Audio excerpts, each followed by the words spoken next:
Thank you so much for joining me today on Enjoying Marital Bliss. And I am Judith Daniel Imagoro. On Enjoying Marital Bliss, I teach on topics that have to do with families and relationship. And I also teach on topics that help you to develop a deeper walk with God and operate in divine authority. So if that sounds good to you and that looks like something you're interested in, I want to encourage you, please subscribe to my YouTube channel today. And like and follow me on my Facebook and on my Instagram page at Judith Imagoro Ministries. And thank you so much for doing that. And also, I want to encourage you, please share this broadcast with your friends and your family, and it will be a blessing to them. And that way you're partnering with me to use this message to touch families around the world. And today I'm going to be sharing with you on the things that can kill romance in marriage that is not the devil. And what are those things that can kill romance in marriage that is not the devil? One, taking the smell sense of your spouse for granted. I say that again. Taking the smell sense of your spouse for granted. Your spouse could be in love with you. A lot of people love their spouse. That's why they marry them. But love does not cover smell. So the greatest gift you can give to your spouse is to take care of you. Is to help them from trying to figure out how to tell you that your breath smells, your body smells. It is just one thing that when you don't take care of, over time, it will kill the romance in your marriage. Some people will just, gradually that just dies away. They will become uninterested to spend time with you. You will have to almost beg them to want to kiss you, to want to spend time with you. So if you want to keep the romance in your marriage, you have to learn to take care of yourself. It's very important. It's one of the ways you show your spouse that you respect them. Yes, you're taking care of yourself, but you're telling them you respect them because you stay in the same bed with them. You talk to them all the time, and you want to, as much as possible, ensure that you smell well all the time, and they don't have to try to figure out, how do I tell him? How do I tell her? It's just one way for you to keep the romance in your marriage. Number two, and this is very important, careless talk. If you keep talking carelessly to your spouse, you will kill the romance in your marriage. It's very important because people fall in love with personalities. The reason why you fell in love with your spouse is because the whole of them, the way they talk, the way they behave, the way they approach issues, and they made you happy, and that's why you fell in love with them. But if you keep talking down, and that's why they fell in love with you too. But if you keep talking down on them, over time, you strain that relationship, and they will not be interested in romance. It's very important.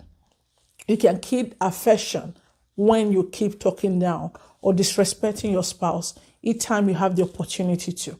Over time, this will kill affection in marriage. And I want you to hear this. The heart can fall in love.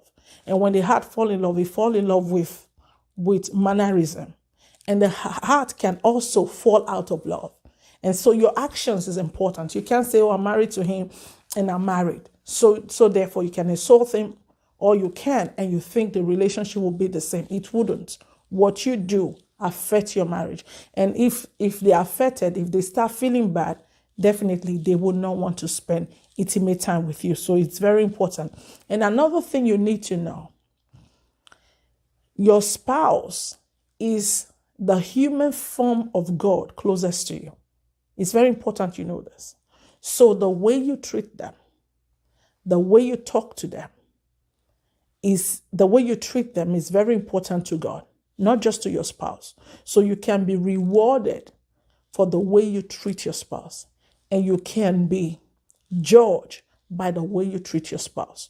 So apart from keeping the romance in your marriage, also look at it this way, that the more, when you are nicer to your spouse, good things happen to you, because it's an opportunity for you to have part of God that is outside of you, within you.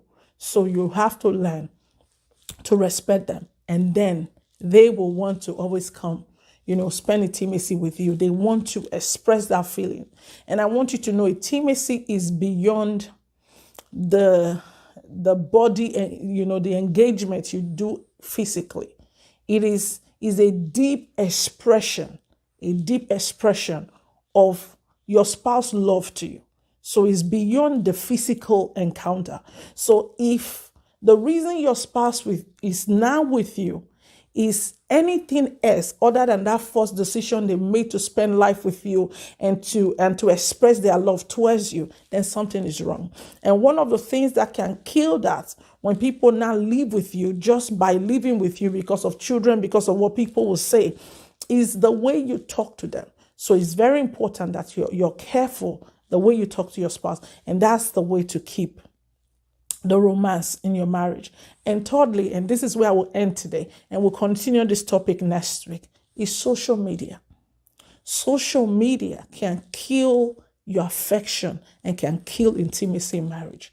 And I tell you, it sounds so funny, but it's true. A lot of people are not living their real life temporarily, and they are living a social media life, an online life permanently. A woman spoke to me recently that the moment her husband get off her, the first thing, like he's getting off her right now and he's stretching hand to take phone. And that's it. There is no time to talk about, even just for her to relax on his chest. There's no time to talk about anything that not have to do with family, but just is always 100% is living online life. Kids cannot even have conversation with him. So how can you build intimacy when you're living your real life online? And everything you do now in real life, you're in a hurry to finish it because you want to live an online life. It's not going to only kill the affection in your home, it's going to kill your generation. In fact, that's the reason why you no longer have control of how much time you spend online.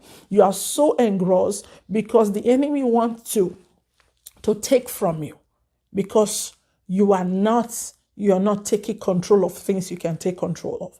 And I want to tell you, you are a powerful being. That's one, we're created after God. We're powerful beings, so we can stop the things we want to stop. And I want to encourage you today. You have the power within you to stop those things that you see that gradually over time is killing the romance in your home. You need your home, and you need that quality relationship between you and your spouse so that you can raise quality children for tomorrow. So thank you so much for watching this broadcast, and I will be bringing the second part of this message next Saturday, and you can join me every Saturday 9 a.m. New York time. Wherever you are, you can join me live. And then when you ask questions online, I can talk on that topic next time. I can answer you when I am live online. So thank you for watching this broadcast. Please don't forget, share this message with your friends and your family. You can bless the home of another person. God bless you. Thank you.